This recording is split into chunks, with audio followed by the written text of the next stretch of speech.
jacket dahil sa malamig na klima. Pero bukod sa kanilang sweater weather, may isang dahilan para ma-fall sa Benguet. Sa barangay Dalipoy, sa bayan ng Bacol, may nakatagong waterfalls o talon na kamakailan lang daw na-discover. At dito sa I Wonder nyo yan, unang makikita ang Katinglan Falls. Katinglan Falls is isa po sa mga attraction para sa Barangay Dalipoy para mapansin din po siya. Proud po to say na we're happy na meron palang ganitong falls dito sa Barangay Dalipoy and as a source of income na din po sa mga tao dito. Ang magkaibigang Armando at Leonard daw ang nakadiskubre sa falls. Sinabi na may falls dito. Kung sinubukan yung tinignan itong falls, kinuha ko sa picture, ibigay ko doon sa munisipyo.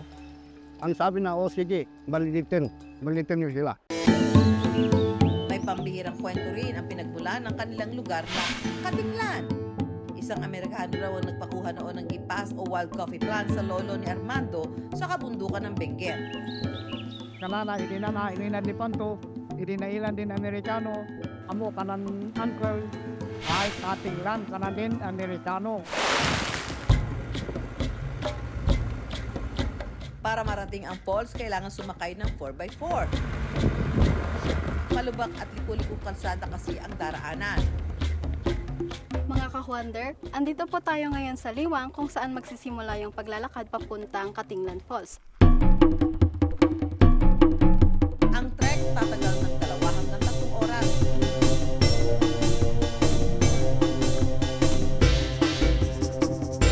Iba yung pag-iingat ko kasi mas masikip yung daan and dire-diretso na po yan sa baba. Ganun pa man, napifeel mo naman yung sariwang hangin and maganda yung view.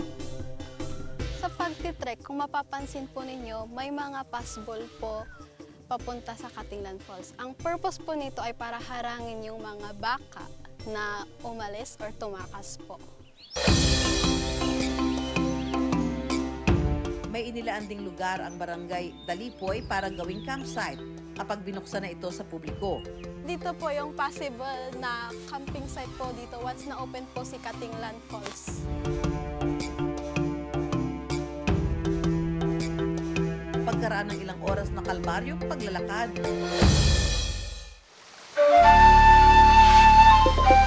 ginhawa naman ang naghihintay.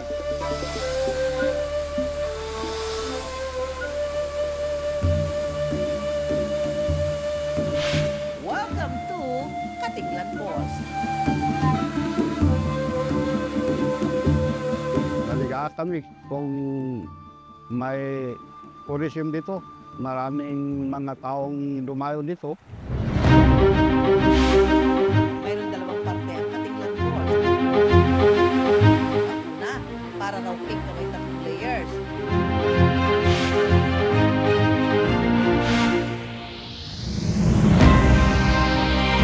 Habang ang Mother Falls naman, stand alone sa tindig at ganda. Dahil galing ang tubig ng talon sa bulubundukin ng Bacol, malamig at refreshing. Yung mga may enjoy po ng mga turista is yung view and then yung swimming, yung malamig yung tubig, tapos fresh air. Paalala naman ng Bacol Tourism Office sa mga sabik ng masilayan ang Katinglan Falls, hintay-hintay lang sa kanilang opisyal na anunsyo kung kailan ito bubuksan sa publiko. Once matapos na po yung process ng papel, pwede na po siyang i-open in the public po. Pwede na po kaming mag-accept ng booking. Sa ngayon po, hindi pa po advisable na pumunta yung mga turista para ma-lessen na rin po yung mga basura, ganun po. Hiling ng mga nakadiscover nito, alagaan ng talon. Dapat sana sir, kung pumunta na dito, may respeto dito. Hindi magulo, malinis.